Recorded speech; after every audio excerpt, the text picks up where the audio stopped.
నమస్కారం NSTV news కి స్వాగతం. నా పేరు ఉషా. ముందుగా ముఖ్యాంశాలు.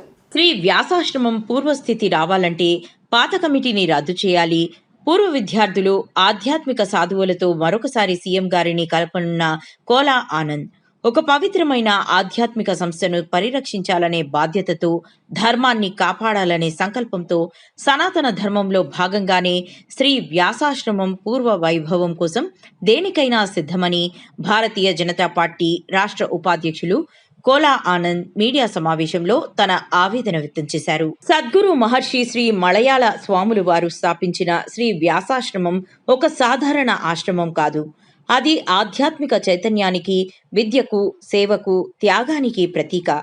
వేలాది మంది విద్యార్థులను తీర్చిదిద్దిన మహోన్నత క్షేత్రం. అలాంటి ఆశ్రమం గురించి నేడు అనేక ఆరోపణలు, వివాదాలు వినిపించడం ప్రతి భక్తుని హృదయాన్ని కలిచివేస్తోందన్నారు. మనం అనుకున్నాం, అమర్నాథ్ రెడ్డి పిలిచి మలయాళ స్వామి వారు, అయ్యా నువ్వు ఈ ఆశ్రమాన్ని చూసుకోవాలా, నువ్వు మేనేజర్గా ఉండాలా అని మలయాళ స్వాములు వారు చెప్పారా? ఎలా వచ్చాడు? యాడ్ నుంచి వచ్చాడు? ఎవరు ఈ ఆశ్రమానికి అమర్నాథ్ రెడ్డికి సంబంధం ఏంటి నేను అడుగుతున్నాను. ఎవరైనా 4 తరాల నుంచి వాళ్ళ కుటుంబం. మీరందరూ కూడా ఉన్న మీడియా సోదరులు చెప్తారు, పత్రికా సోదరులకి ఏమైనా ఆడకపోతే కళ కనిపిస్తా ఉందా? కనీసం భయము. ఇప్పుడు పీఠాధిపతులు వస్తున్నది ఎవరు? రౌడీల గుండాలు కాదు కదా. ఆధ్యాత్మిక చింతన కలిగిన వ్యక్తులు, ఒక పీఠాధిపతులు, మఠాధిపతులు, స్వాములు, సాధు సన్యాసులు వస్తున్నారు మీ దగ్గరికి. మరి మీరు ఆహ్వానం పలికి రండి లోపలికి అని చెప్పాలా? పోలీసులు పెట్టుకొని బందోబస్తు పెట్టుకుని గేట్లు వేసి పెట్టుకుంటారా? అంటే నీకు తప్పు ఉందా లేదా?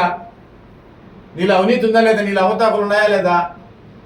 నువ్వు క్లీన్ చిట్ అవుతావు, నువ్వు రమ్మని చెప్పు, నువ్వే పిలువు, ఆహ్వానం చేయి, కూర్చొని పెట్టుకో, మాట్లాడు. వాళ్ళెందుకు పోలీసుల ద్వారా మాట్లాడించడం?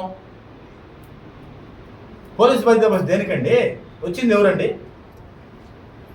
వచ్చింది ఎవరు? సాధు సన్యాసులే కదా వచ్చింది. వస్తుంది శివరామరెడ్డిని నెక్స్ట్ పీఠాధిపతిగా నువ్వు నిర్ణయం తీసుకోవద్దని చెప్తున్నారు, అంతే తప్ప నువ్వు ఉండే పని ఉండు. నీకు ఆ భగవంతుడు ఆయుష్ ఇచ్చిన రోజు ఉండిపో. ఎవరు కాదన్నా ఇప్పుడు మేమేమి ఇప్పుడు దిగిపోమని చెప్పలేదు, ఆయన్ని దిగి ఆయన గుడివాడికి వెళ్ళిపోమని చెప్పలేదు మేము. నీ తమ్ముడిని ఎలా పెడతావని అడుగుతున్నారు అందరూ.